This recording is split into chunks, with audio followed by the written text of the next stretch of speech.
Welcome everybody back into Nerd Sesh. As always, I'm Carson Bryburn. Alongside me is Logan Camden, and we have got a mammoth of a show for you guys today. We are going to be making all of our award picks, all of our All-NBA picks, our All-Defense picks, our All-Rookie picks.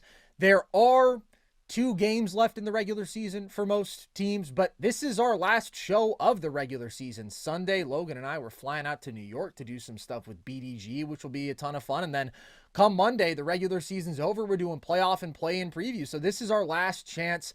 I don't think anything is going to change in these last 2 games. We've got 98% of the sample at this point. So let's just get into it with the big one, Logan, the one that has been debated ferociously this year. In my opinion, the greatest 2-man MVP race and debate of all time. Who is your MVP, Logan? I think it is as well, and I'm going to try to be a little bit briefer with some of my arguments for some of these major awards as well, just because we do have a lot to get through, and we've talked about a lot of these award races throughout the year, so this is just kind of updated thoughts, but I'm sticking to my guns. I'm going to take SGA to be my MVP. I think it's a historic scoring campaign. I agree with you. I think it's a historic MVP race in general. I mean, these are 2 all-time seasons that we've seen from Nikola Jokic and Shai Gilgeous-Alexander. Shai gave you 32.7 points per game on 63.7% true shooting. It's the 9th most efficient 30-point-per-game season ever. And Joel Embiid is the only player in NBA history to ever match both of those numbers more efficiently. And I don't want to undersell that aspect of SGA. I mean, this is a all-time scoring peak and scoring season that we've seen from SGA, and I think that's the crux of his argument. But the thing that puts him over the top is the team success that we saw from Oklahoma City, but it's specifically the team success with context. We've talked about this a bunch, but they didn't drop off. They didn't fall off a cliff when they lost Chet Holmgren, their second-best player. They didn't fall off a cliff when they lost Jalen Williams, their third-best player. In fact, they were 40-8 without Chet, and they were 11-0 without J-Dub during the course of the season, and I just think that speaks to the consistent floor that SGA provided them. Now, this is a great team because they have an all-time historically great defense as well, and I think that's important to mention with the team success, but to me, you can't have that kind of success without your second and third best player if you don't have a guy like SGA, and for most of this year, this team didn't miss a beat, so it's really close. I really have no issue with anybody if they take Jokic at this point. I mean, I think it's an all-time. I think it's a historic season from both of these guys. So I'm not angry with somebody if they take Jokic. I think it's a historically great season, but I think SGA checks all the boxes for me, and the fact that they were so great down key players is really the cherry on top for SGA's case to me, and that's why he's my MVP. This is one of the closest races of all time, in my personal opinion. And I was not fully decided on MVP until yesterday when I had to make a final decision for this award. And I went through a thought exercise that helped sort of fully clarify my thoughts that I want to go through with you, Logan. What is more valuable to you? If you elevate a team that without you would win maybe 43 to 45 games and you take that roster and make it a 66 to 68 win team, or if you elevate a team that would win maybe 22 to 25 games without you and you make them a 48 to 50 win team, which of those boosts is more valuable to you? I believe you tweeted that out, and I voted on the poll. I I took the guy that boosted his team to the higher number overall, the 68 win guy. I agree. I would also take the first option because I am a ceiling-raising truther. I believe that the most valuable thing you can do is take a team from solid to historically great. That, to me, is even more valuable than taking a team from bad to good. And, by the way, the historical MVP voting precedent would strongly agree with that stance, which maybe doesn't matter to you personally, and that's fine if it doesn't. I think that there's some value in looking at that history just in terms of informing what this award really means, because we know that it's not literally best player in the world every year, and they have always valued that ceiling raising more than floor raising. But individually also, I value ceiling raising more than floor raising. It's consistent across every conversation that we have about players in the sport of basketball, Logan. Because what's the goal of this all? The goal is to put yourself in the best position to win the title. That's the most valuable and important thing you can do. And to elevate a team to those sort of dominant heights while carrying the sort of offensive load that SGA is, you have to be basically flawless. And SGA has done that task of taking a team from solid to historically great at one of the highest levels that we've seen in NBA history. And even though for the second half of the year, the Thunder have legitimately been quite good with SGA off the floor, still in totality this year, he's got a plus 12.6 on-off differential. So that's not quite as shiny as Jokic's plus 18, but that is still massive improvement when you compare the Thunder's results with Shai on to Shai off. And that's the more valuable leap to me, going from solid to historically great, because this guy is a plus 17 on-court net rating this year, Logan.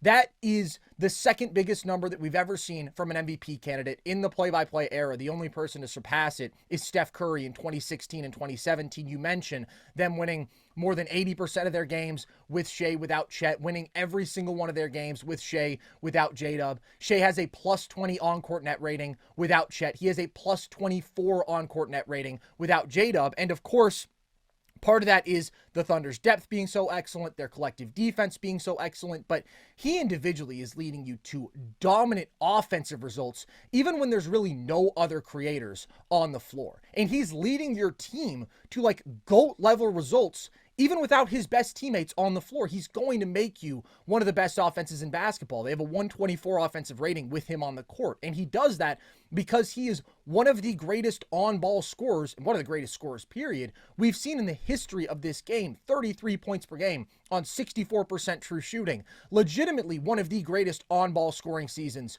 we've ever seen. 93rd percentile pick and roll efficiency with insane volume. 89th percentile isolation efficiency with insane volume. You can't keep him away from the rim. If you are able to load up, well, then he's just like the second best mid-range shot maker in basketball. He's added the three-point volume and improved his efficiency there. He's just truly unstoppable as a scorer. And the value of that with his hyper efficiency, with how exceptionally well he takes care of the basketball, being the lowest turnover player we've ever seen in a 32-plus point per game scoring season, it's immensely, immensely valuable for teams' offense. And the other edge that SGA has in this conversation is the consistent positive defensive impact. Because although I think SGA is a historically great offensive player, he is still not Nikola Jokic offensively, because I think Nikola Jokic is the greatest offensive player ever, and I think he has had the best offensive season ever this year. We're talking about 30, 12, and 10 on 65% true shooting. It's hard to even wrap your head around.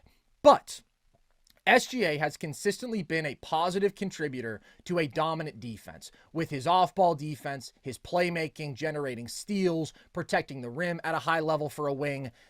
And on the flip side, Jokic has had a bad defensive season, and the Nuggets have really let go of the rope defensively. They're 20th in defensive rating. Jokic has been a real part of the problem there. We've talked about how it is far more than just him letting them down. Their point of attack defense, their screen navigation, their backline defense behind Jokic when you bring him up to the level. It's all bad, but you have to bring Jokic up to the level consistently because he's a bad drop defender and he can't switch. So he's consistently putting you in these defensive predicaments, and his effort hasn't been the same as we've seen in previous years. And you can say, oh, well, that's because he's exerting himself even more offensively, but that doesn't change the reality that he has been a bad defender for a bad defense, which is why I think even when you look at their individual skill sets this year, it comes back to that floor versus ceiling raising dynamic, because Jokic has the more overwhelmingly great value on one side of the ball just because like he's literally having the GOAT offensive season. That is incredible for floor raising, knowing that he can improve your offense by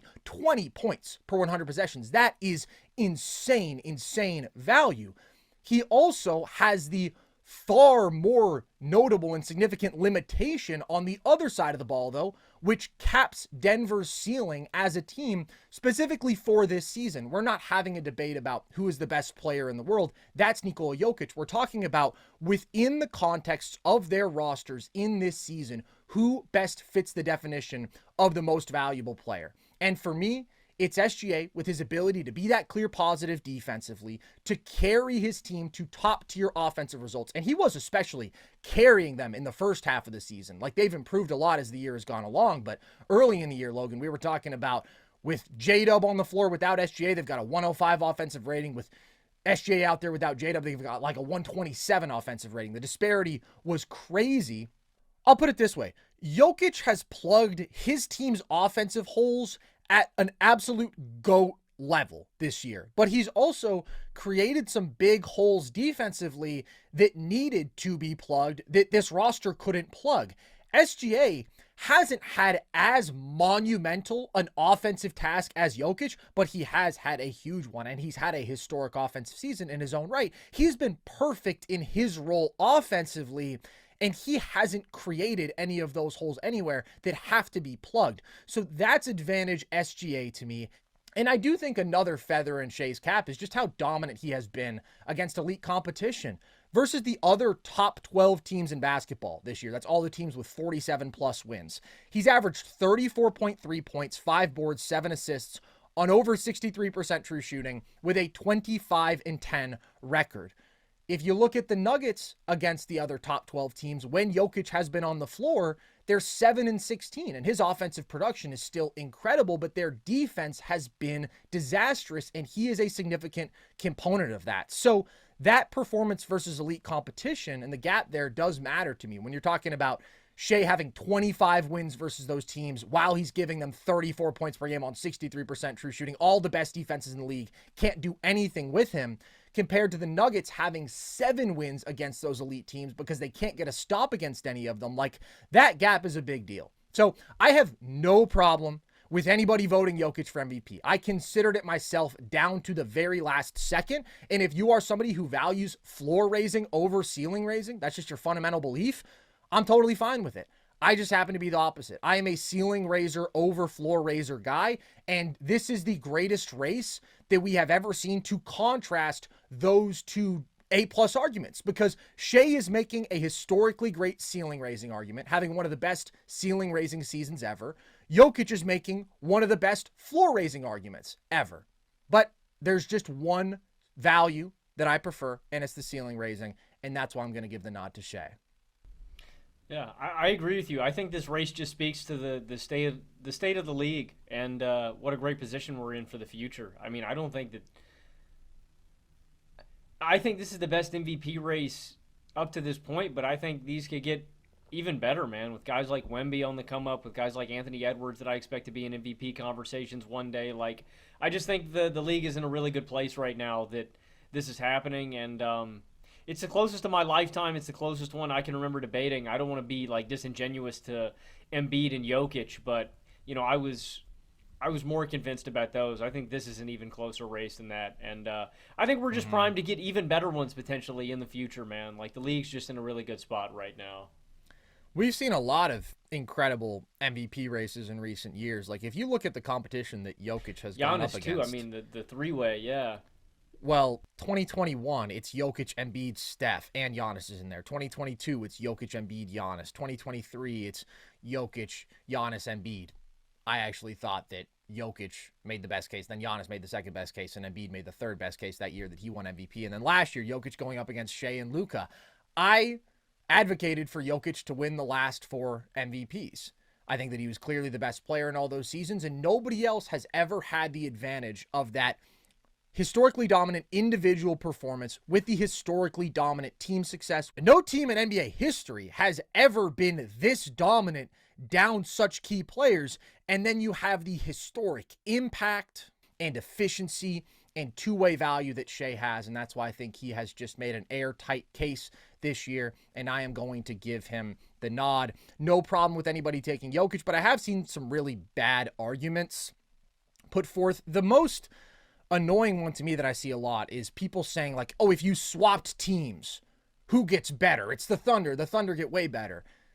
That's just not remotely true at all. Like, that doesn't even work as a hypothetical, because these rosters are built for their current superstar to be their superstar. Like, the Thunder would have such a weird roster. Their guard creation would be so lacking. The Nuggets lacking. would have no playable centers. Yeah, the Nuggets would be starting DeAndre Jordan. Like, that's just so weird. Both teams would very clearly get worse if you just, like, tried to swap these two. If you want to make the case that Jokic is every bit as great a ceiling raiser, if not a greater one than SGA in the right context, I would hear and probably agree with that case, because I think Jokic is the better player in a vacuum. But within the context of this season, I think that the Nuggets' defensive issues have been significant enough, and Jokic has been a significant enough part of that it's put a cap on their ceiling. There's a reason that they fired everybody 3 games before the end of the season, whereas Shai doesn't have a flaw in his resume while he is giving you this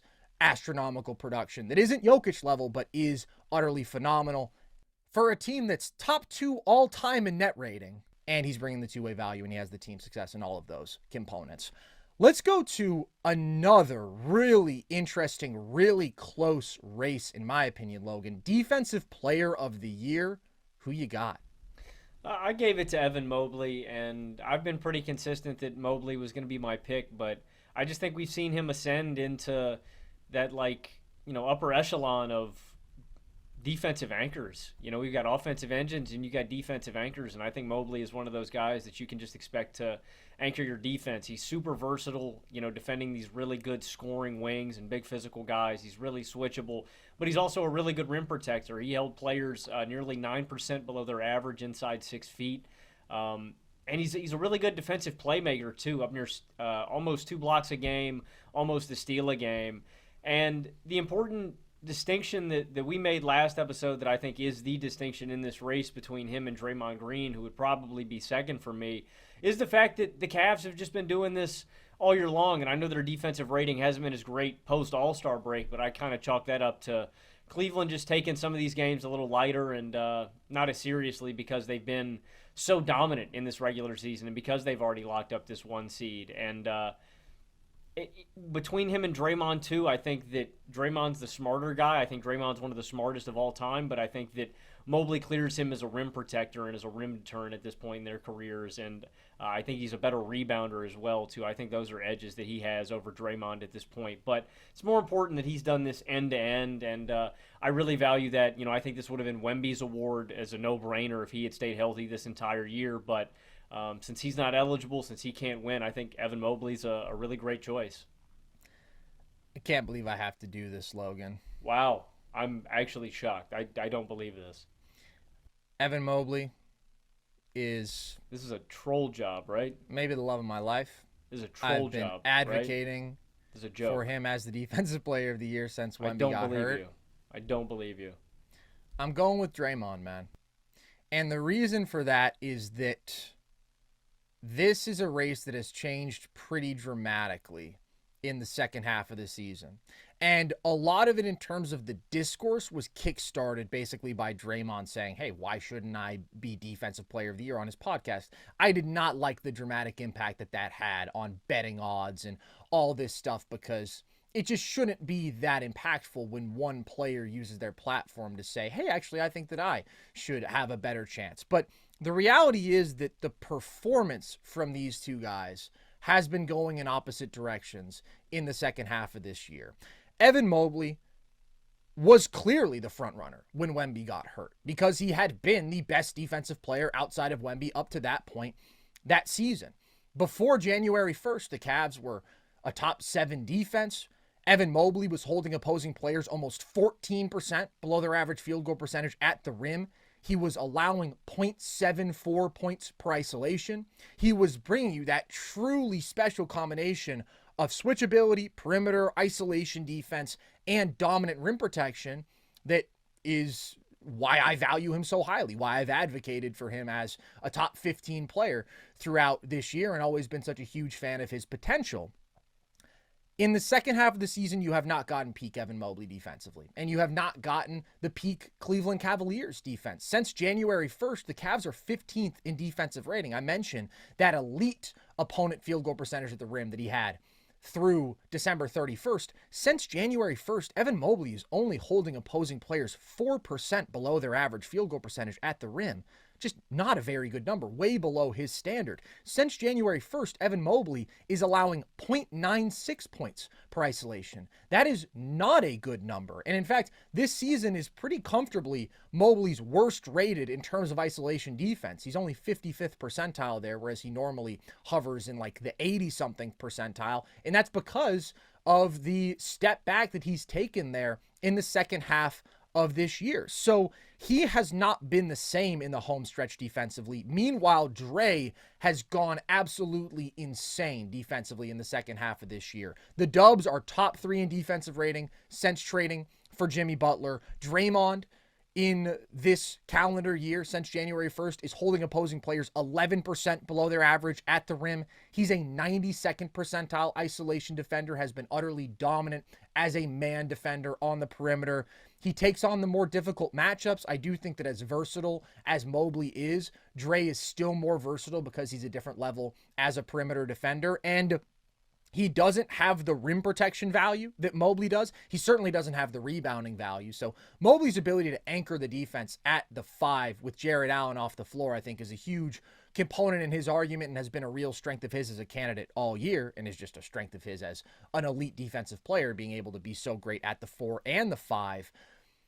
So he's the better rim protector, but Draymond still ranks number 1 in rim deterrence, according to B-Ball Index, and his overall off-ball defense and defensive IQ is just absolutely insane. There was a possession the other day where he trapped a ball handler at half court and then sprinted to the weak side corner and got an excellent closeout. Like, he truly is one of the most unique free safeties in the history of this game. His anticipation, his ability to blow up so many actions on the perimeter and the back line, fly out to shooters, then rotate and get a contest at the rim. Like, he just does everything. He really is a one-man defense. And I do think that Jimmy has helped make this Warriors defense elite as opposed to just quite good, which is what they were before the Jimmy trade. But when I look at the totality of the Warriors defensive personnel, like, it's just not that impressive around those two guys. Like, you have a lot of smaller guards who aren't super athletic,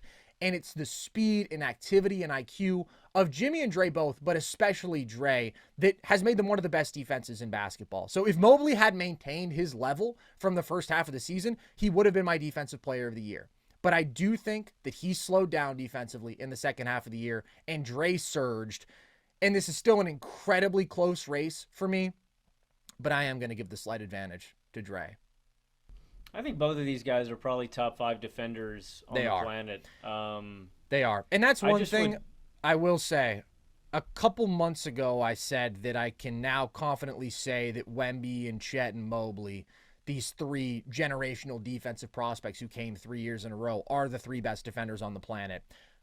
I can't say that, man. Draymond has to be in that mix. Like, he's just one of a kind. He is so bulletproof as a defensive player. He is so omnipresent. He's special. He's one of the best defensive players we've ever seen, and he's really had a phenomenal defensive season. I'm not going to say anything negative about Draymond because I can't, and I don't really disagree with anything that you said. I'd just rather have Mobley as my defensive anchor right now. I get it.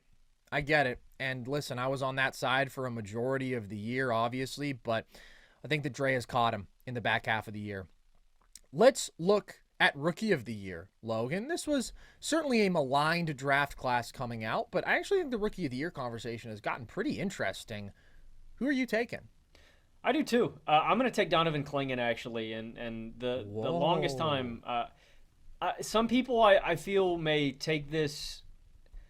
That'll hold it against him, the fact that he didn't play a ton of minutes in comparison to some other guys like Jalen Wells. Starts the whole year, right?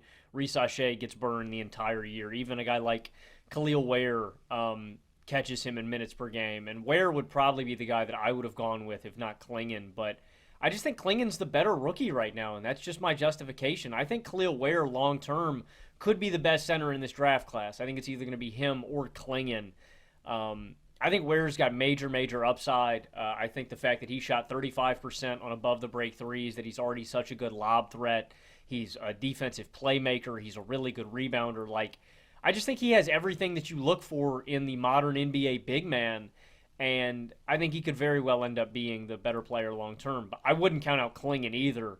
I just think Clingan has such a monstrous impact as a rim deterrent and as a rebounder right now that I just think it's the most valuable trait out of any rookie, and I think he's the best rookie right now. So that's my justification. It's not like a numbers case. It's not a It's literally the fact that I just think he's the most impactful, winning, and best rookie right now. I think, guys have more burn. I think maybe you prefer other guys long term. I just think he's the best player right now, so I gave it to Klingon. I really like the case, man. I don't think that Klingon has a chance in hell at this award. I'm not even sure if he's going to make first team all rookie, but I think he probably has been the best rookie in basketball in terms of minute to minute value. The question is just, does he have the most total value, considering that he is playing 20 minutes a game while guys like Shai and Stephon Castle are giving you 25, 27 minutes a game and certainly have more production. But if you are just looking for somebody who could be like a competent starter on a really good team right now, I think that Klingon definitely checks that box the best because he's an elite interior defender. He's an elite rebounder. He's going to be super productive and efficient and can just immediately fill that sort of win now role. The thing is, that's not really what Rookie of the Year is about, in my opinion. There's an argument when you're looking at a down class like this that starts to factor into the equation more. But I do tend to lean on the side of guys who are productive, who really show that ability as creators, and the efficiency isn't going to be there because the efficiency is never there for a rookie, especially a guard being tasked with creation unless they're like a special talent. I'm going to go with Stephon Castle because I think that he checks those boxes most effectively. I do think when you consider the minutes played and the role he's being asked to play, which is significantly more challenging in terms of usage, offensive load than a Klingon, like he probably does have the most total value for his team. And I've been really impressed by Castle. He's averaging 15, 4, and 4 on 52% true shooting on the year. Since January 1st has been really good. 17, 4.5, 4.5 on 54% true shooting. The guy who I really, really considered up against Castle is Zachary Shai, who I did not think should have gone number one overall. I was higher on Castle. I was higher on Klingon. I was higher on Sarr as prospects. I was higher on Reed Shepherd as a prospect, but he's really impressed me in the second half of the season. Overall in the year, Shai is averaging 13, 3.5 boards, 1 assist on almost 56% true shooting. But for him, again, the turnaround has happened in the second half of the year. Since January 1st, 14 points per game on almost 61% true shooting, 40% from three. Already one of the smartest off-ball wings in basketball. His cutting is excellent. His ability to run the floor in transition is excellent. And the raw shooting has been really, really good. So he's another guy who has sort of fit into a role more seamlessly and has been productive and has been a bit more efficient than Castle. But again, Castle is just asked to do so much more as an on-ball creator. And I am really impressed with him in that role. The scoring efficiency isn't there, because, again, it almost never is for rookies. But also, like, he specifically is definitely in need of a more consistent jump shot. But his passing is so impressive. His handle and his pace out of pick and roll with his elite size and athleticism at the position is so impressive. Like, he really looks the part of the star if he gets that consistent jump shot. He's a consistent jumper away from being a star, and he probably has the highest ceiling in this class because of that. So him basically being asked to be like their offensive engine since Fox was shut down for the year and in the absence of Wemby, like, that's really impressive. And the efficiency is bad, but that's what happens when you hand a rookie guard the keys. His finishing has actually been really good. His passing has been really good. So he has been impressive in the most challenging role of all these guys, and he's been the most productive, and that's why I'm going to give him the nod. I like the pick. And if you are factoring in role and situation and expectations too, I think it makes sense. I think Buzelis probably has the highest ceiling in this class, I would say. I just think all-around impact, I think that he could. With what I expect more growth, like in terms of ball handling, playmaking, and shooting from Buzelis, and I'm getting a ton of value already, defensively, transition, off ball. So I'd probably say him, but Castle's one of the rare guys in this draft class you can see it with on ball, and I think that's the distinction. I don't really see it on ball with, Right. There's guys I like, don't get me wrong. Like, I like Collier a little bit. I like some other guys, but Castle's the only one I could see getting that, like, star level as an on ball creator. And that's why I specifically say he has the highest ceiling. Like, I think that Klingon had the highest floor as a prospect. He's already shown you he has the highest floor just because he's so elite at a couple of valuable, dependable traits. Buzelis, I think you hit on it. I like so much about his game, his defensive versatility, his rebounding, his feel, his cutting, transition offense. All that stuff is really good. And the handle has improved, but as an on-ball scorer, he's never been consistently impressive to me. And so that's where I can just see Castle legitimately running an offense and being that lead guard for you. And I've been really encouraged by his rookie season. Like, I liked him as a prospect, but I think that his on-ball creation has impressed me and surpassed my expectations. So I am going to give him the nod. But really interesting. I'm glad you took Klingon. I think that's a really interesting case and a very unique one. Let's talk about Coach of the Year, Logan. Who do you have here? I went back and forth with this one for a while, and I'm actually going to give it to Ime Udoka.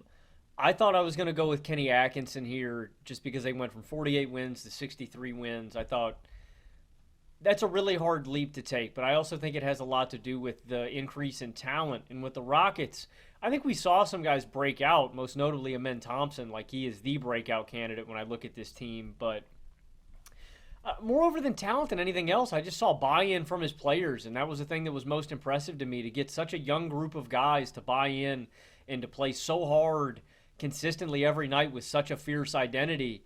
It's just really challenging. And so, the numbers might not blow you away as much. It's not 48 to 63, it's 41 to 52. That's a damn hard leap to make, and to earn the second seed in one of the toughest Western conferences. Maybe not toughest at the top, but deepest. I mean, it's really, really impressive. And I want to recognize that. I think Ime's been a fantastic coach since he was in Boston. And I think it's even more impressive that he's doing this with Houston with such a young group of guys. And they've got a rock-solid identity. Everybody buys in. That's what's super impressive to me. Guys play hard for Ime, and I really value that. So I went with him. I really considered Ime. I think that he has really closed the gap on Kenny Atkinson in this home stretch of the year, and that's been kind of a two-sided equation. But the Rockets have been so impressive. I mean, they're one of the 5 best regular season teams in basketball this year. That is a real accomplishment. They're the 2 seed in this crazy tough West. And even though there's so much defensive talent on that roster and athleticism, it's still rare to get those sort of elite defensive results from a roster this young. And you look at the improvement of Alperon Şengün defensively, you look at the leap that Amen has taken, which I think he probably just deserves most of the credit for that because he's a freak talent who's always had so much upside. But the consistent execution and effort, particularly defensively, and winning with such a unique roster has been really impressive for Houston, and I think that Ime Udoka deserves a lot of credit for that. I am still going to go with Kenny Atkinson, though, just because I think the Cavaliers took the leap that is the most impressive and the hardest to make. It actually kind of goes back to the conversation we were talking about with MVP. If you can go from a team that's winning 48 games and is in the mid-tier of the Eastern Conference, and then when your season is basically over this year, you're 56-10 with like a top 12 net rating in NBA history at that time.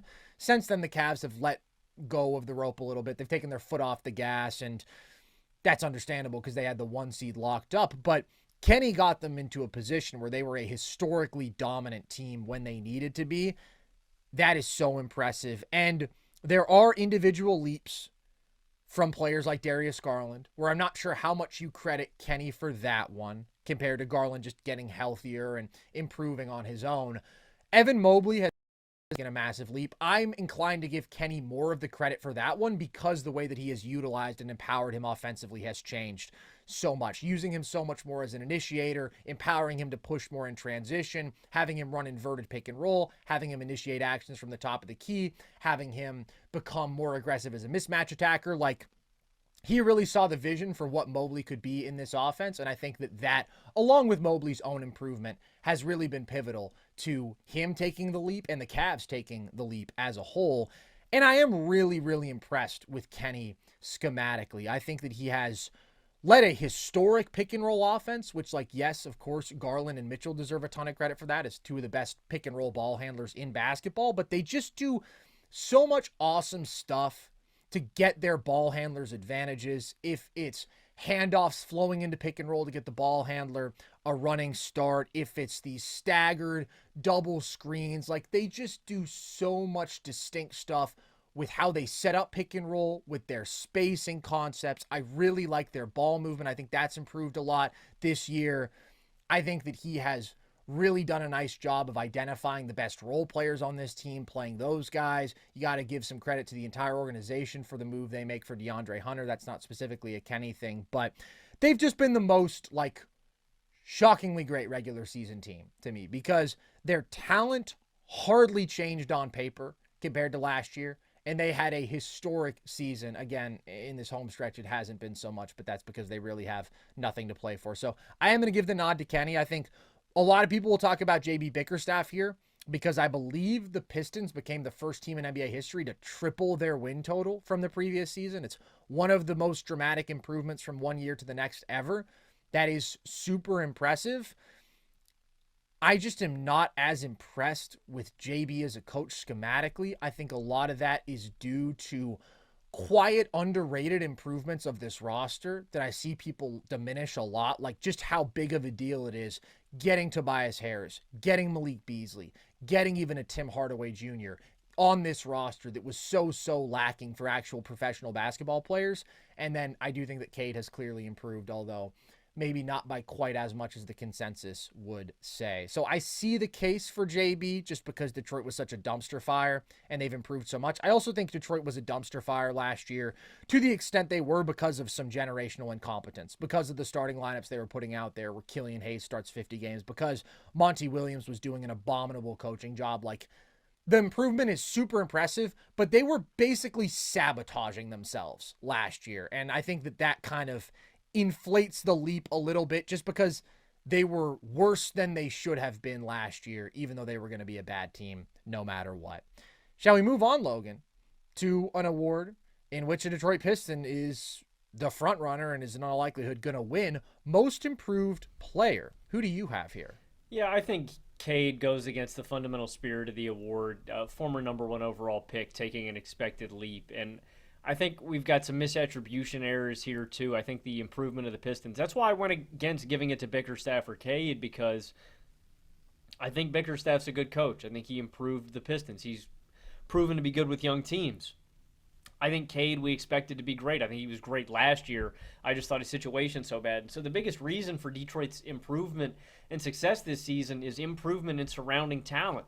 Adding a Tobias Harris, adding a Malik Beasley, adding a Tim Hardaway Jr., just getting competent rotational players onto your team was the biggest difference. And so that's why I would go against it.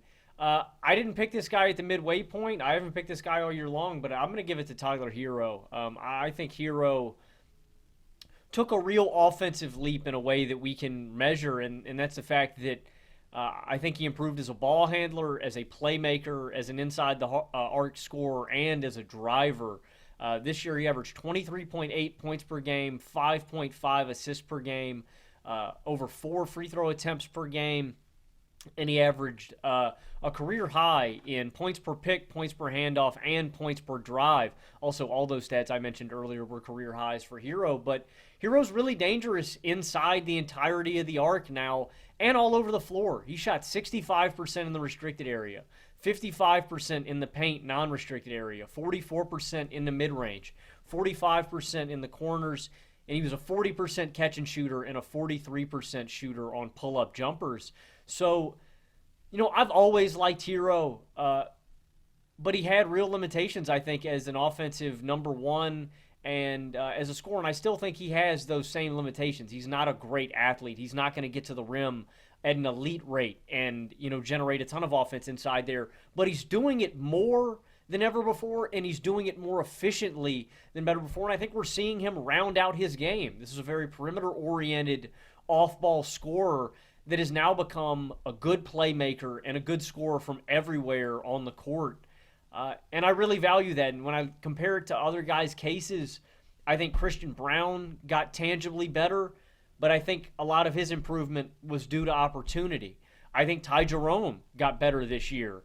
I credit a lot of that to opportunity. Peyton Pritchard, I think, got better. I also attribute that to opportunity. Same thing goes with Dyson Daniels. And so when I look at actual skill development improvement in actual offensive game and, a tangible improvement in numbers to back that up as well. Tyler Hero checks all those boxes, but it's a really interesting race. I just wouldn't give it to Cade. I do disagree with giving it to a guy like Cade.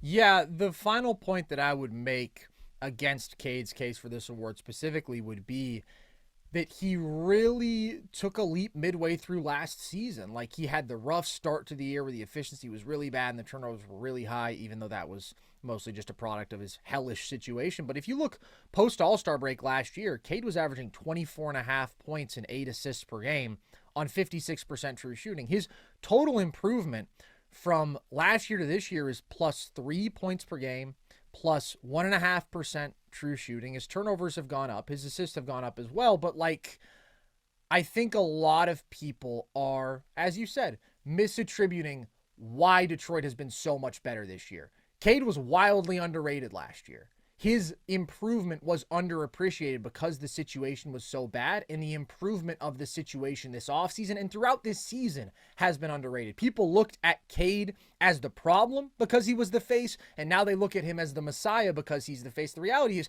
Cade has just been really good the whole time, and he's gotten better. But has he taken a most improved caliber leap, especially when you do consider the number 1 overall pick pedigree?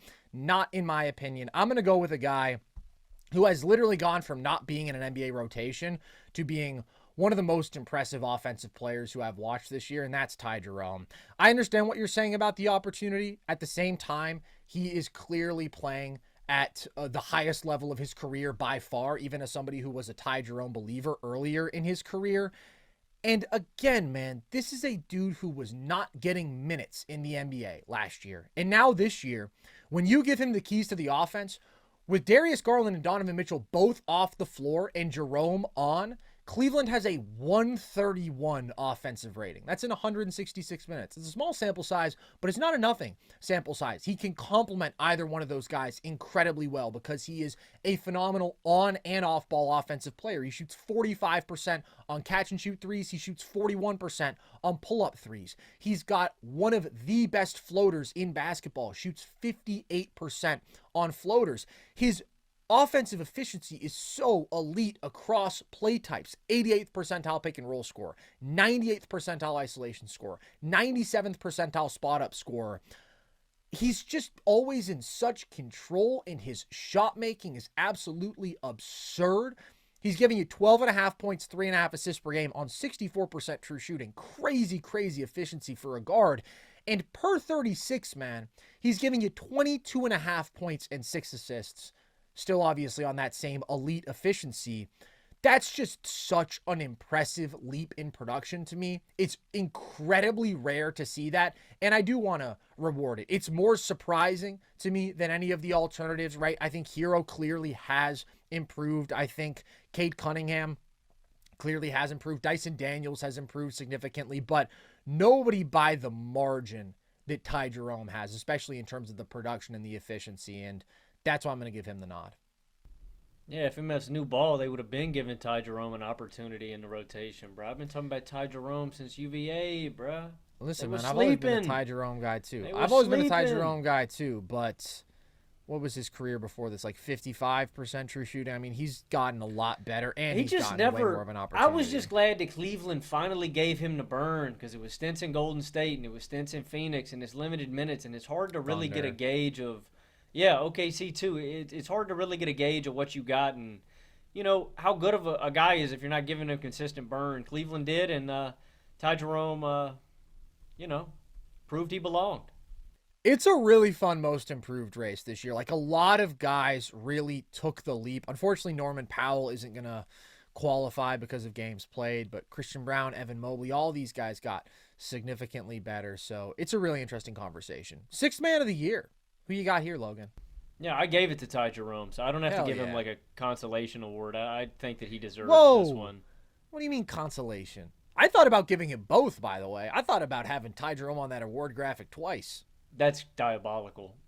I didn't do it, but I thought about it. I thought about it too. I just think that he's the most valuable bench player in basketball. That's the exact reason I gave him this award. The stat that you mentioned about the offense without Mitchell without Garland, that's a really telling number to me. And look, I'm not saying that I ever thought Ty was going to be this good in the league, but when I compared him to like another UVA guard like a Malcolm Brogdon, they reminded me of each other. Slower paced guys, great touch, but I think Ty's an even better playmaker and player out of pick and roll. And that's why I was so confident with Ty's game translating. He was always such a cerebral, smart guard, and he was smart defensively. He obviously didn't have like really great athletic traits at UVA because he was never a really fast guy, but he was smart. He was always in good position. He had good hands. And Tony Bennett churned out defensive, disciplined players. If it's DeAndre Hunter, if it was Ty Jerome, whoever it was, guys that came out of UVA were going to know how to play defense. And Ty was a big guard, 6'4", 6'5". So I always knew that on that side of the ball he was going to be all right. And then offensively, I loved his pace. I loved his touch. I loved his feel of the game out of pick and roll and how he orchestrated the offense. And so I'm just happy to finally see a guy like this get his opportunity, because I think there's a lot of guys like Ty Jerome in the NBA that need that. There's a lot of hidden gems that you give them 15 to 20 minutes a night, they can produce like this, and they're grinding in the G League right now. They're grinding in college right now, whatever it may be. There are guys that always slip through the cracks, and I'm glad that Ty isn't one of those guys. And I think he earned this award off the bench this year, and he's also a true in the spirit of the award. He only started 3 games this year. I think DeAndre Hunter has been coming off the bench for Cleveland, had an awesome year, deserves an honorable mention. I think Naz Reid is an excellent player off the bench, and I think Peyton Pritchard had a fantastic year end to end. But to me, Ty was entrusted with the most responsibility out of all these guys, and he produced the best results, in my opinion. You didn't even mention my 6th man of the year, Logan. I'm going to give this award to Malik Beasley. And it's a really interesting race this year because I think there are a lot of pretty good candidates. Like I said, I did consider Ty Jerome. I considered Peyton Pritchard. I feel like they make pretty similar cases where hyper efficient, a great on and off ball offensive value. They're stepping in as depth pieces for these teams that are absolutely loaded with talent. And frankly, if they didn't have those guys, they wouldn't miss them at all. It sucks to say because I love Ty Jerome. He's so impressive, but Cleveland does not need him whatsoever. He's a luxury. I actually think DeAndre Hunter makes the better case out of the 2 Cavs candidates because he's been so good across Atlanta and Cleveland, 17 points per game on over 62% true shooting. Another guy super efficient on and off ball, 90th percentile pick and roll scorer this year. Really good shooting season, but he also has the argument of being legitimately really good as a defender and clearly is just the more valuable player than Jerome or a Pritchard in a playoff context where you think this guy can actually step up and he can check some wings who are high-level offensive players for the other team. Slots into one of those best 5 lineups much more seamlessly, in my opinion, than these offensively gifted but more defensively limited and at times almost superfluous guards for these super talented teams. The advantage that Malik Beasley has is that he's just way more important to his team than anybody else is, right? I talk about the Cavs do not need Ty Jerome because they could have 48 minutes of guards who are going to produce a 120-plus offensive rating for them with Mitchell and Garland. The Celtics do not need Peyton Pritchard. They already have an abundance of shooting and creation and offensive talent. As good as I think DeAndre Hunter is, and as much as I think he does take the Cavs up another level, they had the best record in basketball before they even brought him on the team. Malik Beasley is the 2nd leading scorer on a playoff team. Gives you 16 points per game on 59% true shooting. Has the 8th most threes made in a season in NBA history. And his value is so important for them because they need somebody other than Cade who can score in bunches. They need that elite shooting, that spacing value that he and others provide, but that he provides at the highest level on the team, has been the biggest difference between last year and this year. The team's 5 points per 100 possessions better with him on the floor. So do I think he's the best player of these guys in a vacuum? No, I would not hesitate to take DeAndre Hunter over him. I'd probably take Ty Jerome. I might take Peyton Pritchard because all of those guys just have more on-ball creation. But considering the value in their situation, I think that Beasley takes the cake. And that's why I'm going to give him this award. I feel like that's sort of how he separates from the pack. Everybody else, it's oh, you're a luxury. But we're already the most talented teams in basketball. We're the Cavs. We're the Celtics. It's not just that we have a great sixth man. We have a great seventh, eighth, ninth, and our starting five is insane. The Pistons needed Malik Beasley to be a playoff team, and he's delivered that value. It's a good argument. I mean, it's a really good argument considering his role. I just think Ty's better. That's fair. It's interesting that you go Ty over DeAndre, though. Well, I think it makes more sense to go with Ty just because Dre was a mid-season addition. To me, like, it just...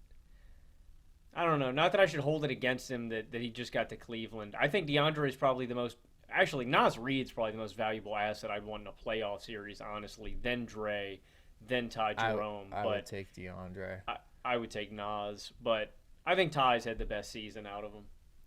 DeAndre Hunter's been a 90th percentile isolation defender this year. I got to say, man, I was low on him last year. I know, dude. People were shitting on DeAndre when he was in Atlanta, man. A lot of people were saying negative shit about Dre. He had not progressed as I was hoping. This has been a wildly impressive season for him overall, especially on the offensive end. And I do think that, like, he's part of the Cavs' best five, and I'm excited to see them go to him more in the playoffs. I don't know if he's going to be starting over Strus. Strus is also really good, but Hunter's got a different level of scoring threat and on-ball wing defensive value, in my opinion. So he is definitely the best player of the bunch, in my opinion, but that's not purely what this is about to me. I think that if you took Malik Beasley off the Pistons, they would suffer a lot more than any other of these teams would if you took away their one guy. Last award, Logan, it's the one that we don't really like here, but Clutch Player of the Year. Did you write it down, or are you I don't know why we do. I don't know. We do this every time we do awards. I know, because it exists. Because it exists. Cool.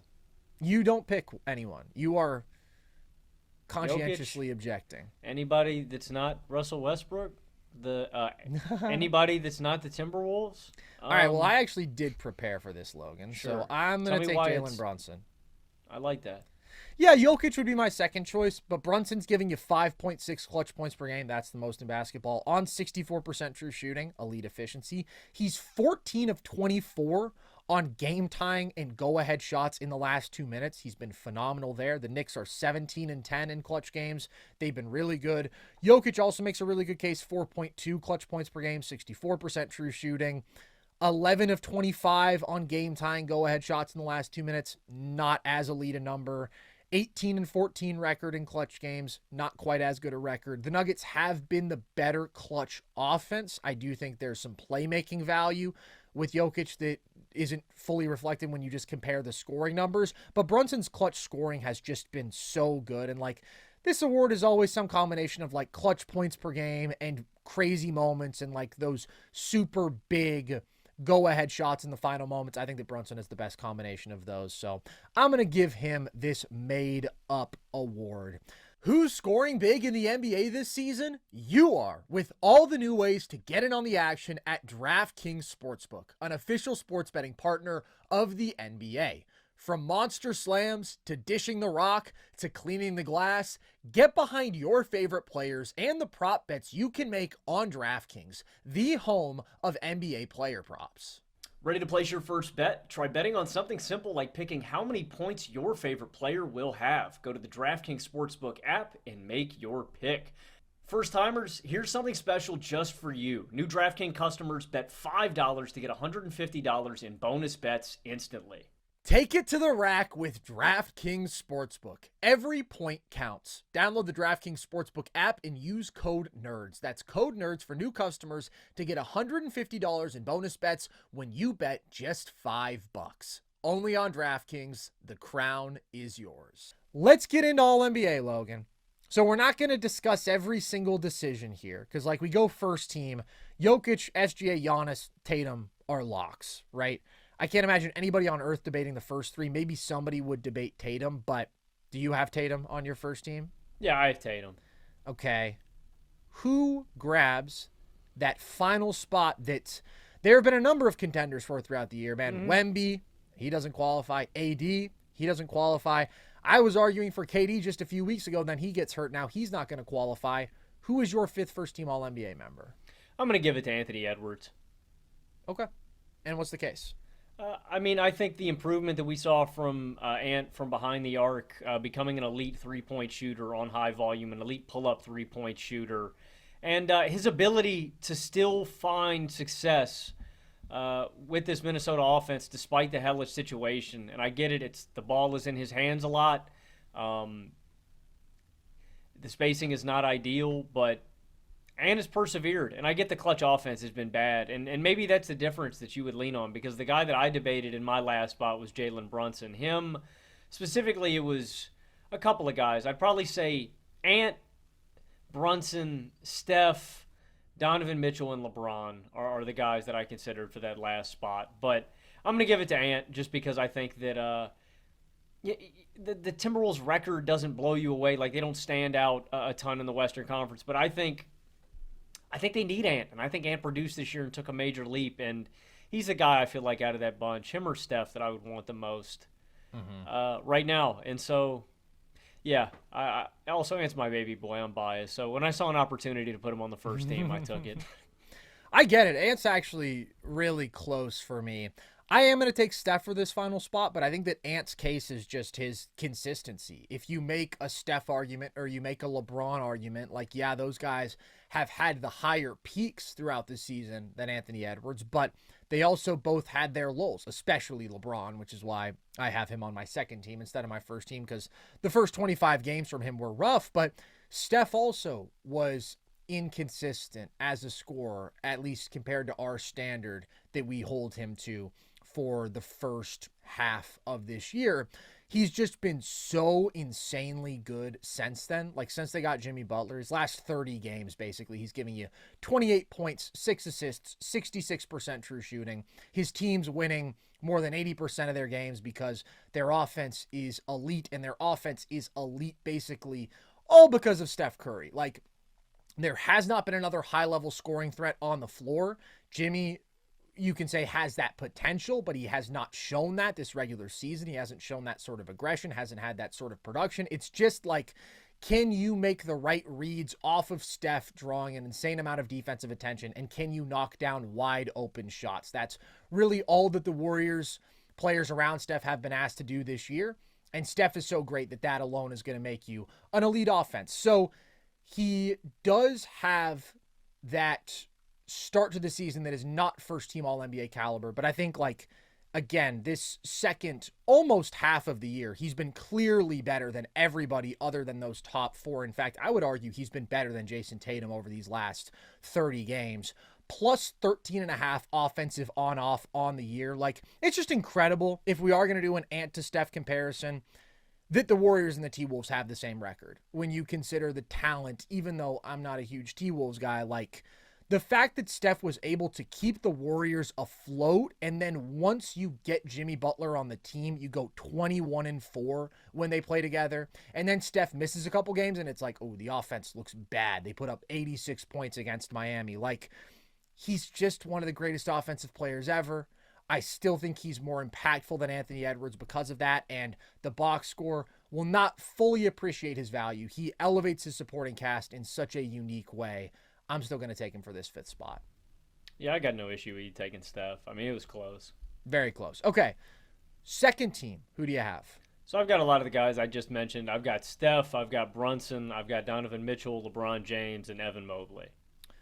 Okay, we have almost the same second team, except, of course, we have Ant and Steph flipped. I have Ant, LeBron, Brunson. I have Mobley. And then I have Tyrese Halliburton for my last spot instead of Donovan Mitchell. Should we make a case for maybe Evan Mobley? I could see some people arguing with. I think that's pretty clear, but 19, 9, and 3 on 64% true shooting. Per 36, that's 22, 11, and 4. Insane offensive production and efficiency when you consider that he is a top 2 defensive player of the year candidate. He's been the Cavs' best regular season player with that elite top tier defensive value, and then his offensive versatility, like we talk about, doing more as a ball handler and as a scorer, being a really gifted passing big, being so efficient. So he's the best regular season player on a team that, like, if they wanted to, would have won 65 plus games. Might still do it, but they also might not play anybody for the last 2. So I'm taking him. Why do you have Mitchell on your second team? The Cavs team success. I mean, when you're this dominant, when you're the number 1 seed, when you win 60 games, I feel like you either got to have, like, one guy on NBA first team, one guy on NBA third team, or you got to reward the team. And so I just think the team success aspect with the Cavs. But I'd hear a case for Tyrese. Tyrese was the easiest to put in on my third team. Yeah, he's just been so insanely good for more than 80% of the year now, which is incredible when you consider how he started the season, those first 15 games, him really struggling to make shots, couldn't get by anybody, clearly was really bothered by his back, and the Pacers as a team were struggling, just like everything was going poorly, and still his bottom line production this year is 19-9 on 62% true shooting. Indiana's 46-27 when he plays. They have a 120 offensive rating when he's on the court. That's a plus 7.5 point swing in terms of offensive rating with him on compared to off it. And his efficiency across all the key play types is absolutely insane. Again, 95th percentile pick and roll creator, 80th percentile isolation creator, 81st percentile spot up scorer. One of the best combinations of incredible on-ball creation and playmaking and off-ball value as that elite shooter. We always talk about just how beautiful Hallie-led offense is, the fact that he pushes with pace, the fact that he makes such quick and excellent decisions, gets off the ball, empowers his teammates to keep the ball moving, make the extra pass, and then find him off a relocation. And he's just going to be so efficient and lead you to such efficient team offense. So, he's just done his thing, man. One of the best offensive players in basketball, led an excellent team offense, did it as clearly their best player, has elite impact metrics on the offensive side. I just don't think that Mitchell, ironically, has had his most impressive regular season. I think that Mobley has been their most valuable player this season. Mitchell's efficiency hasn't been great. 57.5% true shooting. Hasn't been as efficient finishing at the rim. Has been a little worse from the mid-range. So I'm more impressed with Hallie taking the Pacers to the offensive heights and the overall team success that he did than I am with Mitchell, specifically with the Cavs. I have 3 Cavs on my All-NBA teams. So, obviously, it's the ultimate collective effort. But I think individually, remarkably, considering the start, Hallie has had the slightly more impressive season. Yeah, it's interesting. Bro has nothing else to say about it. All right. Who's on your third team? I just disagree. I just think that I think that the Cavs have also not played their guys as much because they haven't had to. They've blown some teams out to the point where Mitchell doesn't. He's still averaging he would be averaging 27 points per game if he played how much he normally did. I've got another Cav like you. I've got Darius Garland here. I've got Halliburton. I've got Cade Cunningham. I've got Jaren Jackson Jr. In this last spot, I debated. Ooh. With honestly 5 different guys. I wanted to get all of these guys on the third team. And I'm still kind of debating between 2 guys.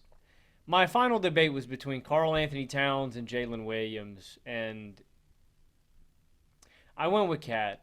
I just feel like it's so much harder, in my opinion, to score so efficiently the way Cat did. The edge that J-Dub has is that two-way ability and how he anchored that defense when Chet was out and they were running small ball stuff.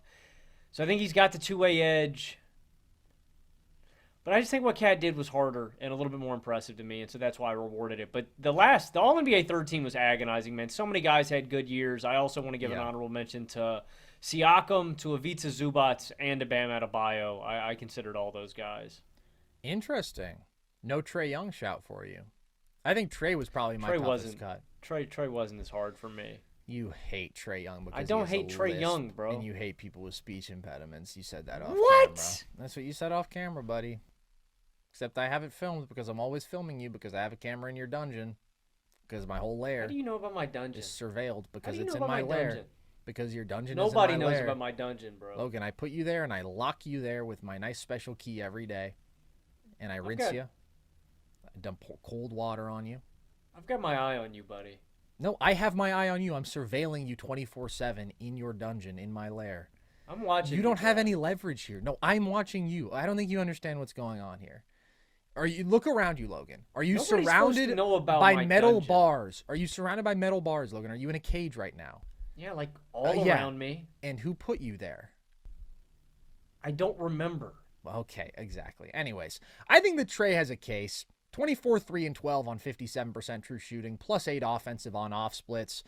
Just the fact that, they lose Jalen Johnson for the year due to injury. They ship off DeAndre Hunter. They ship off Bogey, who wasn't having a very good season, but is a really good offensive player. And, still Trey has you within 5 games of 500 in playoff position, even in the shitty East. That's an accomplishment to me. I think he's had one of the best offensive floor raising seasons, but I give a slight edge to Cade, who has a lot of similar elements to his case, right? Not super efficient in terms of true shooting, high turnover, but doing a really good job of offensive floor raising in this high usage situation where he doesn't have a ton of offensive talent around him compared to a lot of these other guys. I give Cade the edge basically because I think that he is a very solid defensive player, and I think that Trey is still a clear, significant negative defensively, even though I would give Trey the slight edge offensively for sure. So yeah, we basically agree. My third team is Mitchell, because we flipped him and Hallie, Garland, Triple J, Cade, and Cat. I think that Cat definitely deserves to be on here. Like, the defensive issues keep him off my second team just because when you have a center who can't protect the rim and can't guard in space and is a low IQ defender who fouls and doesn't have particularly good hands, like, there's a lot of problems that he brings for you on the defensive side of the ball, but offensively, he is giving you 24, 13, and 3 on 63% true shooting. Like, one of the best offensive big man talents of this century who's had his best offensive season. So, J-Dub, elite defensive player, just too inconsistent offensively this year for me to give him an all-NBA nod. Triple J could have made a second team nod if he had continued to make Memphis an elite defense down the stretch of the year. They just fell off so precipitously on that side of the ball that I ended up giving the nod to Hallie, who I think did such a great job as a number one engineering that elite offense all year. If anybody's going to push back on Garland, you mentioned like the Cavs not playing 36 minutes just because they're blowing teams out. Their depth is that good. They stagger their minutes. Garland per 36, 24 points, 8 assists, 60% true shooting, pick and roll master, shoots 40% from three, 60% on floaters, maybe the best ball handler in basketball, one of the best passers, incredible offensive player. It ended up being a pretty easy third team for me to choose, I got to say. Same here. Yeah. No Domas nod for you, of course. No acknowledgement of him. Yeah. You truly detest him. I briefly thought about writing his name down. Just as a prank? Just as a joke? As an honorable mention, but then I was like, dude, why would I ever shout out Domas? Yeah, it's not really your thing, man. Not really your thing. I consider Devin Booker just because I think he's such a good player, but this year I just can't get there.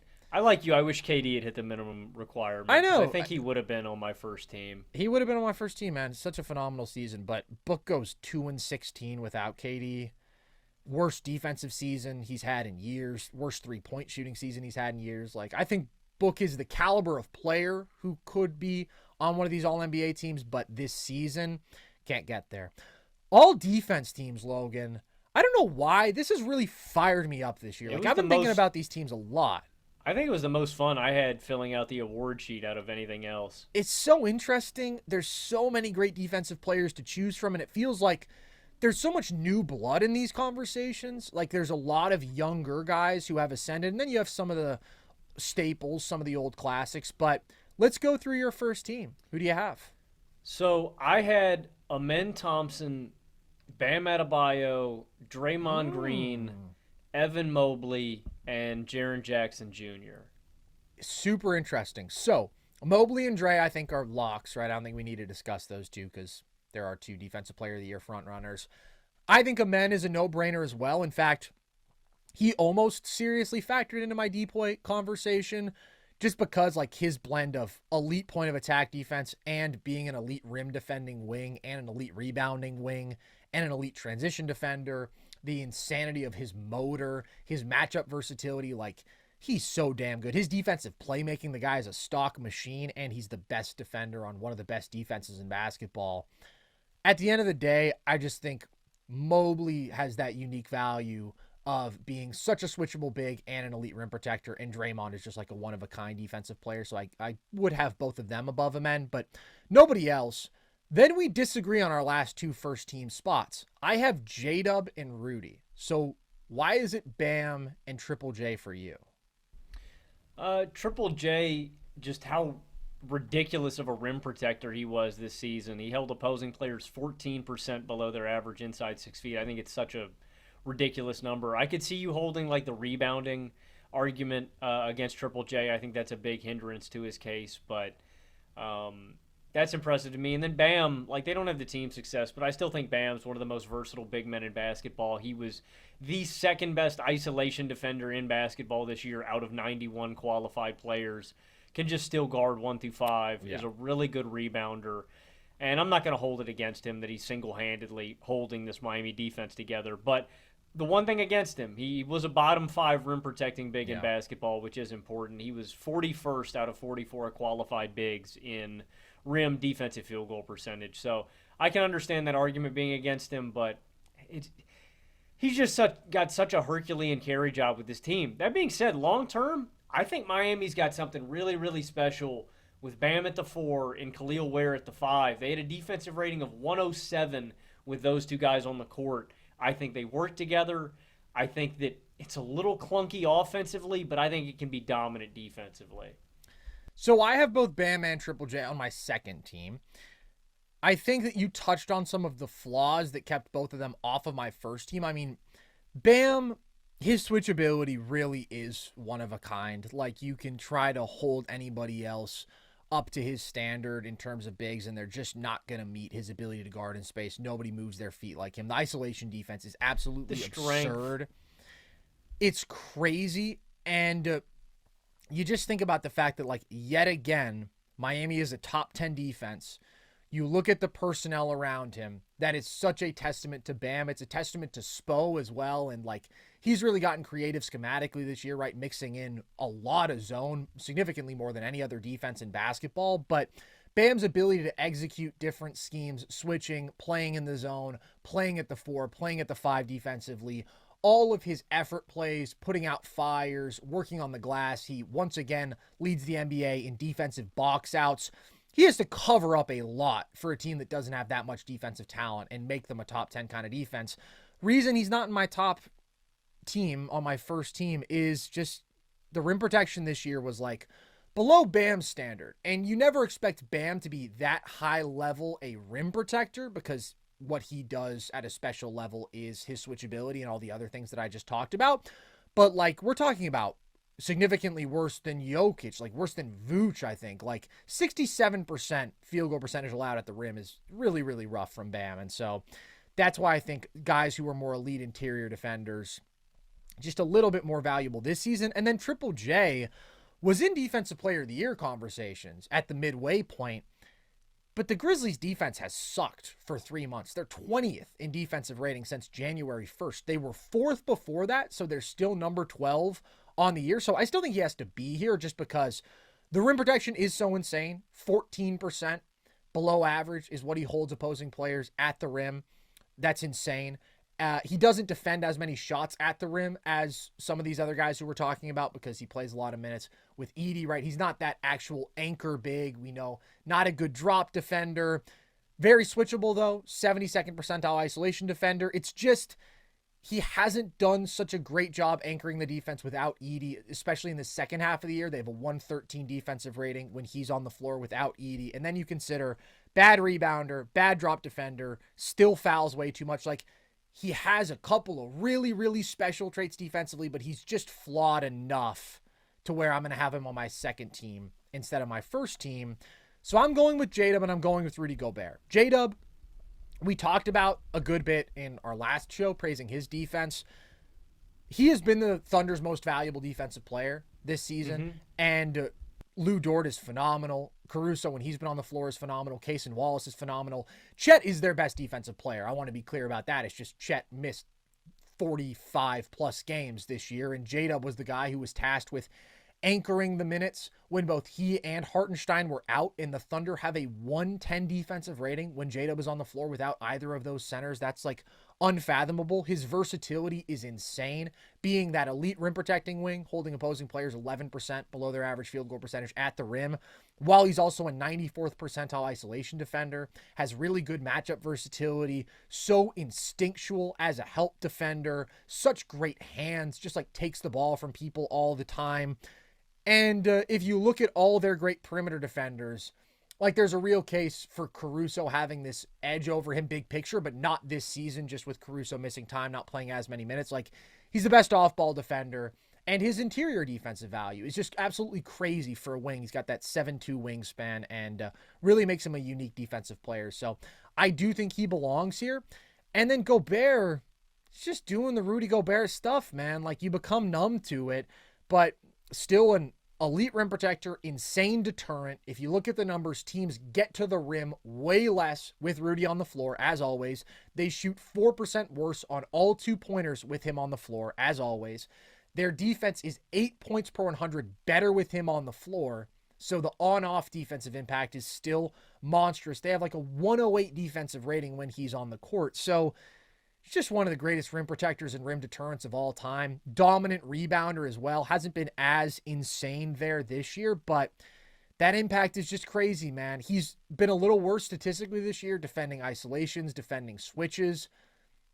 But that overwhelming interior value is still so great that I do think he's more impactful and was the better defensive player this regular season than Jaren or Bam, who certainly have more switchability, but also have more flaws as your defensive anchor.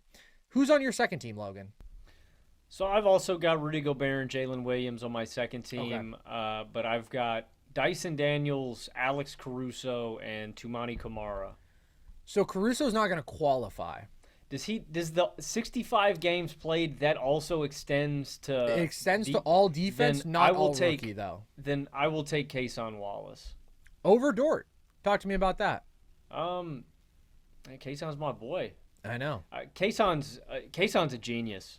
Kayson is clairvoyant. Like, he's such a good screen navigator. He's so good at getting into passing lanes. He's so instinctive, and he's, like, deceptive, too. What I like about Kayson is he's like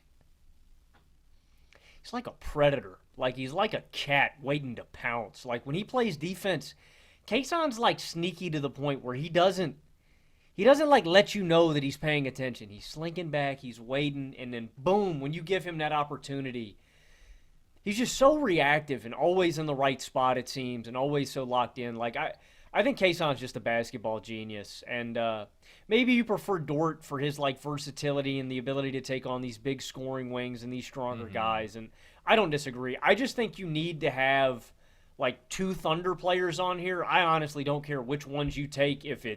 Well, I think J-Dub has to be one of them. Let me be clear about that. Obviously, if Chet qualified, he would be here. I still think he's their best, but I think you got to go J-Dub, and then you got to go SGA, if it's Caruso, if it's Kayson, if it's Dort. Somebody's got to go with him. For me, I took Kayson. He's up near 2 steals a game, 1.8 to be exact. Like, he's awesome. I think Kayson's just an elite defensive player, and I want to reward him. I think he's had a great season. I love him. He is one of my first guys off, and I really did consider him.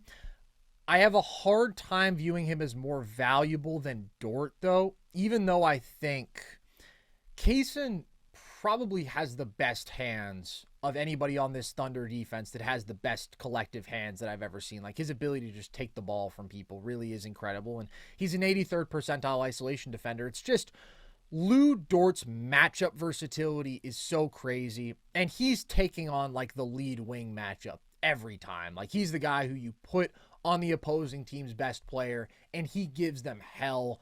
Hyper physical, insane screen navigator for his size, dude. Like, really active off-ball defender as well, even though he isn't like J-Dub level value, right? Because he's not that level of backline defender, not that level of rim protector, but still a very, very active team defender and an 87th percentile isolation defender. So I love Kayson.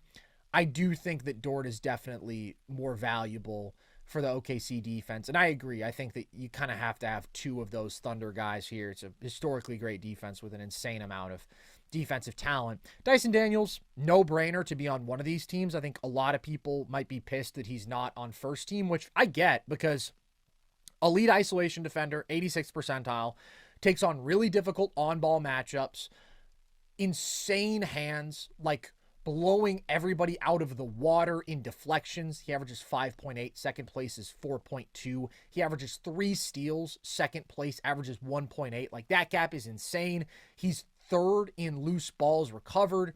I think he leads the league in drives stopped. So I would say that he's been the best guard defender in basketball this year, even above Lou Dort, who's been phenomenal. Like, it is extremely valuable to force turnovers, especially when you do it without taking dumb risks. Because I think sometimes people can overvalue steals defensively, and you see there are certain players who are bad defenders who get a lot of steals. Allen Iverson, right? Famously led the league in steals multiple times. Russell Westbrook for a time was just a crazy, reckless gambler defensively, and he got steals.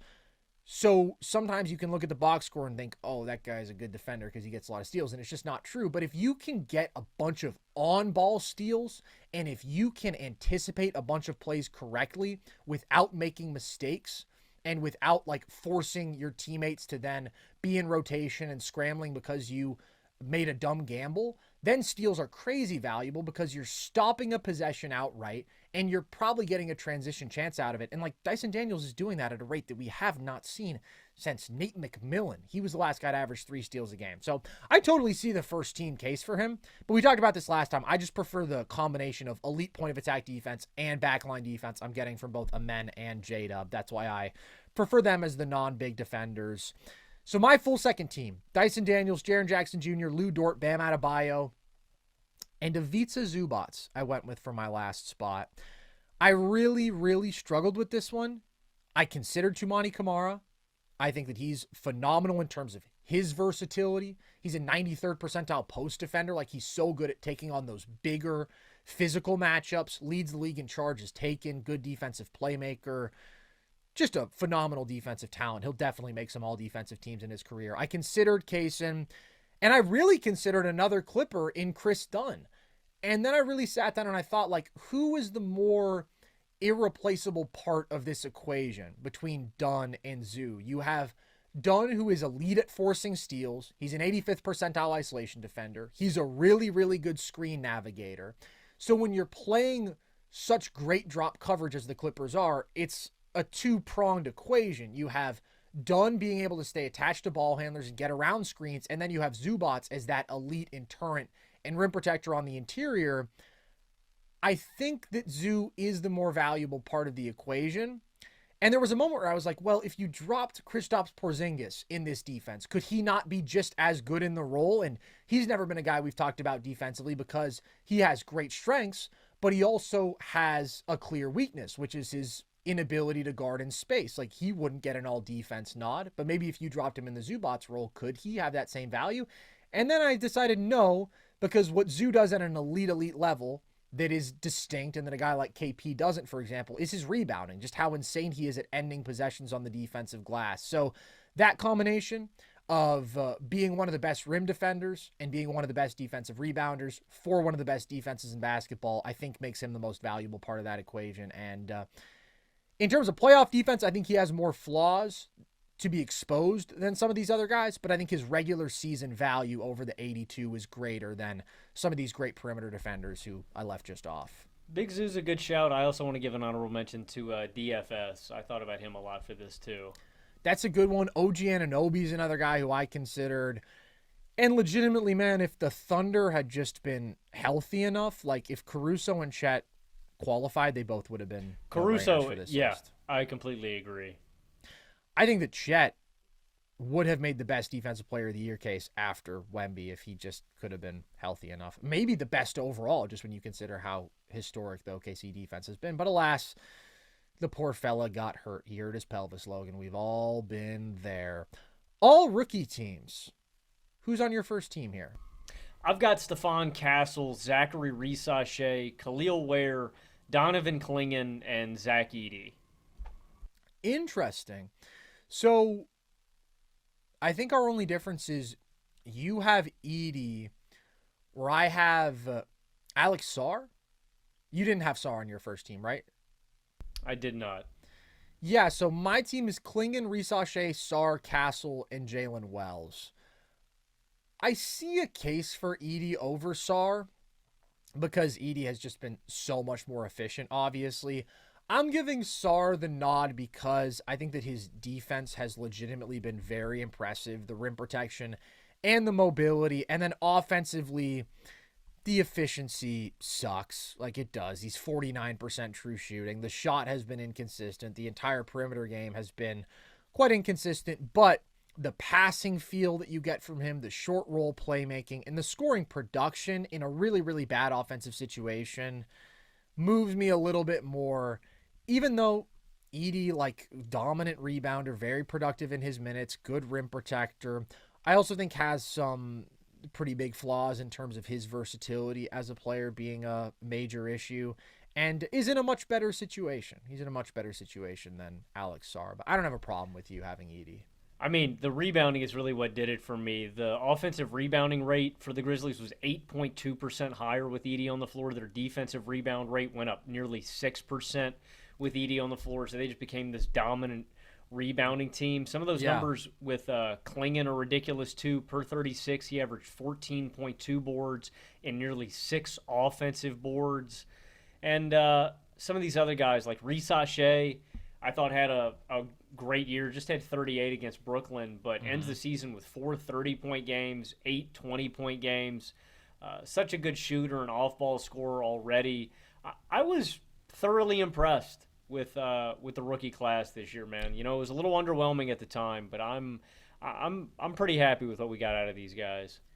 Yeah, expectations were definitely lowered because the incoming talent was the weakest that we've seen in a long time in terms of like high-end star potential guys for sure. But it's solid. I mean, listen, we don't need to dress it up. It's one of the worst Rookie of the Year races of all time. It's going to go down with 2001 Mike Miller getting it. It's going to go down with Malcolm Brogdon getting it in 2017. Like, it's a rough rookie class. But yeah, man, there's certainly some good players in this bunch.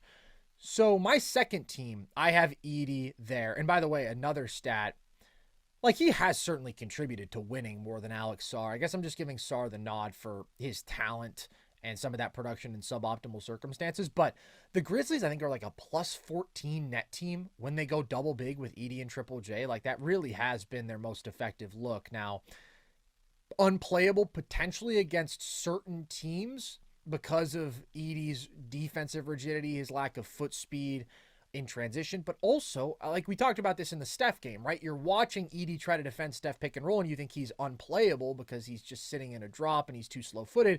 And then you look on the other end, and it's like, well, he's getting every rebound. He's finishing super efficiently. If you do get in the paint, he's blocking a ton of shots. So maybe I should have him here. I'm not going to, but I really see the case. I do see the case. I'm going to go Jalen Wells as my Memphis rookie, though, because I think end-to-end he's been really quite good. Just got surpassed by some of the higher upside talents playing better in the second half of the year. Anyways, my second team is Edey, Khalil Ware, Kyle Filipowski, Buzelis, and the last spot was the toughest. I went with your boy Isaiah Collier, Logan. I like it. I also had Collier on my second team. I had Alex Sarr on my second team. And then I went Jalen Wells as well, Buzelis. My last spot, I gave it to Bub Carrington. So you didn't have Filipowski on there? I did not have Filipowski on there. Honestly, my toughest Because you hate Mormons? Because you hate Mormons? Is that what it is? No, I thought Filipowski was solid. He's a pretty major liability, you know, as a defensive rim protector as well. My toughest cut was Ron Holland, if I'm being honest. Oh, interesting. I love Filipowski's offensive game, man. I think it's insane that he slipped to the second round, gave you 9.5, 6, and 2 on 60% true shooting this year. Good passing feel, can isolate, can post up, can shoot from beyond the arc. Really, really good all-around player. He also had 30, 18, and 5 the other day. He was a guy that I couldn't believe slipped out of the 20s to 30s. I just thought he was such a lock to go in. And, you know, just like with such a unique skill set for a guy that size. You know, he just provides you versatility if you got a defensive four and you need, you know, if you need front court skill. I just, I couldn't believe he fell that far, man. Yeah, I think it had a lot to do with off the court stuff. 1,000%, bro. 1,000%. Yeah, but listen, man, we loved the Jazz draft at the time. Now, Cody Williams had a very rough rookie year. He's going to figure it out. Keep the faith. Keep the faith. Dude, I see some crazy stuff said about rookies sometimes. I saw some video like worst rookie ever. Yeah, about Cody I saw Williams. that video too popped up in my feed, bro. I'm not watching that. Give him some fucking time, bro. Yeah, it's been a rough year for him though. But I think Filipowski, has been home run. And like Collier, I mean, the scoring efficiency is really rough. Listen but to his this. You passing hear a stat, is bro? so impressive. Yeah. 66% in the restricted area. Okay. Yeah. Okay, we're cooking. Yeah. 31% all shots outside the restricted area. Yeah. That sounds about right. I love the passing, though, like you said. The passing and the downhill scoring, that's a really good foundation, which he had as a prospect. I mean, good athlete. The question is always he was my favorite point guard in the class, and that's what my biggest was, his strength, his ability to drive, but he's got to figure his touch out. 100%.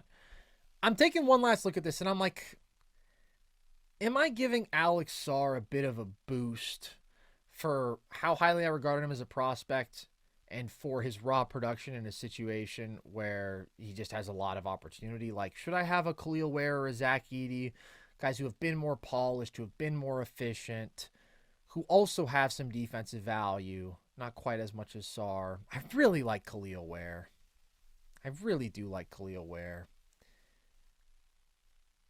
I'm giving it to Sarr. Survey says Sarr. Sarr's had some big games, man. He's inconsistent, but I'll say the passing is what sets him apart because I do think that's a really impressive trait of his. Shout-outs to some other guys I considered. Tristan Da Silva, who I loved as a prospect. Bub Carrington I did consider. I preferred Collier. I was kind of debating those two for my last spot. I just think Collier's passing really sets him apart to me. Connect, I considered because the shooting has been really good. The defense has been a disaster. And Yves Missi, just productive, solid defensive player, solid in a simple offensive role, but I preferred all the other bigs to him. I prefer Filipowski with his offensive versatility and production and efficiency, so had to leave those guys off. Logan, I gotta say, we kind of breezed through this. I thought this might be a 3-hour podcast just with our ability to yap. I didn't know what was coming in.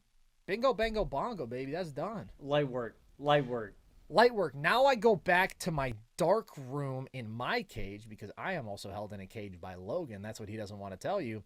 And I'm going to continue working on this video where I watched an NBA game from every decade and I talk about all the differences and I talk about why basketball is such a beautiful sport and it's evolved in such a beautiful way and we should love it and appreciate it in all its phases. That's a spoiler, but hopefully that video should be done tomorrow. If it's not, I'm going to receive cock and ball torture from Logan, but I know that I started talking about it like 5-6 weeks ago. I wanted it to be like a fun little March downtime project, and it turns out it's just a massive undertaking, and hopefully you guys have 90 minutes to watch this video. That's all I'm going to say. That's what's coming, hopefully tomorrow.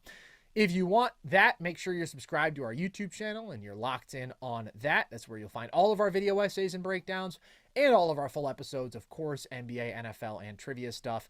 You can also listen to the podcast across all audio platforms. Instagram is also a place that we exist, as is TikTok at NerdSesh, Twitter at @nerd_sesh. You can see all of our graphics from the show, and we do rankings and make our award picks and stuff like that. You can see all of our trivia content, original content for social. And if you want, you can join our Discord. That is linked at the link tree across our social media bios. You can also check out our merch, which is also in our link tree and at breakingtea.com. With that, Logan, we say farewell to the NBA regular season, and we get our minds and our bodies prepared for the playoffs, which I am so excited for. Appreciate you guys, as always. Hope you stay with us through that entire playoff journey because it's going to be a whole lot of fun. I've been Carson Breber. I have been Logan Camden.